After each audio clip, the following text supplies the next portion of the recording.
தீபாவளி பலகாரம் வரிசையில் மிக்சர் இல்லாமல் எப்படி கம்ப்ளீட் ஆகும்? மிக்சர் பண்ணலாமா? அதுக்கு ஒரு பவுலில் 1 கப் கடலை மாவு, அது கூட 1/4 கப் அரிசி மாவு, மிளகாத்தூள், மஞ்சத்தூள், உப்பு, பெருங்காயத்தூள் இது எல்லாத்தையும் ஆட் பண்ணிவிட்டு நல்லா சளிச்சு எடுத்துக்கோங்க.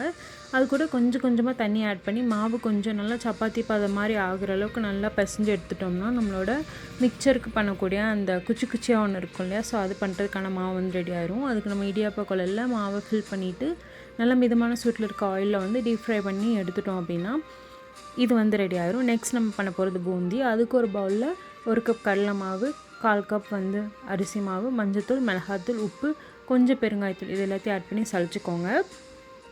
இது கூட தண்ணி ஊற்றி கொஞ்சம் கொஞ்சமாக நல்லா மிக்ஸ் பண்ணணும். ஒரே இதாக நிறைய ஊற்றிடாதீங்க. கொஞ்சம் கொஞ்சமாக ஆட் பண்ணிவிட்டு நல்லா மிக்ஸ் பண்ணிங்கன்னா இந்த பதத்துக்கு வரணும். இந்த அளவுக்கு வந்துருச்சுன்னா நம்ம பூந்தி பண்ணுறதுக்கு வந்து மாவு ரெடி. இதை வந்து ஒரு ஓட்டக்கரண்டியில் மிதமாக இருக்கக்கூடிய சூடு இருக்கக்கூடிய ஆயிலில் ஊற்றி தட்டி தட்டி எடுத்திங்கன்னா பூந்தியும் ரெடி ஆயிடும். இதை ஃப்ரை பண்ணி எடுத்து வச்சுக்கோங்க. இன்னொரு சைடு ஒரு கடாயில் வேர்க்கடலை நம்மளுக்கு எவ்வளோ வேணுமோ அந்தளவுக்கு எடுத்துக்கலாம்.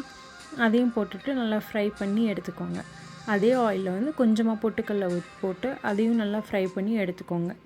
அதே ஆயிலில் அவல் இருக்குல்ல, அதையும் போட்டு ஃப்ரை பண்ணி எடுத்துக்கோங்க. தென் கொஞ்சமாக முந்திரி, இது வந்து ஆப்ஷனல் தான், ஸோ அதையும் தேவைப்பட்டுச்சுன்னா போட்டு ஃப்ரை பண்ணி எடுத்துக்கோங்க.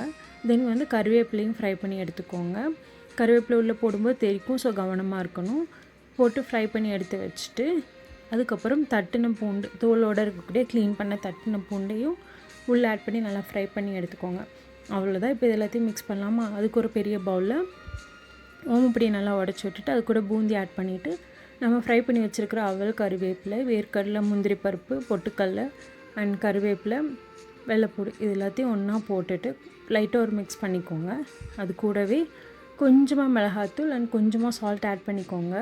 ஆட் பண்ணிவிட்டு நல்லா மிக்ஸ் பண்ணிங்கன்னா அவ்வளோதான். ரொம்ப சூப்பரான முறுமுறுன்னு கிறிஸ்பியான மிக்சர் வந்து ரெடி ஆயிரும். பட் ரெகுலராக எடுத்துக்க வேண்டாம். ஏதாவது ஃபெஸ்டிவல் சீசன் டைமில் எடுத்துக்கிறது பெட்டர். வீடியோ பிடிச்சிருந்தால் லைக் பண்ணுங்கள். நாளைக்கு ஒரு வீடியோவில் பார்க்கலாம்.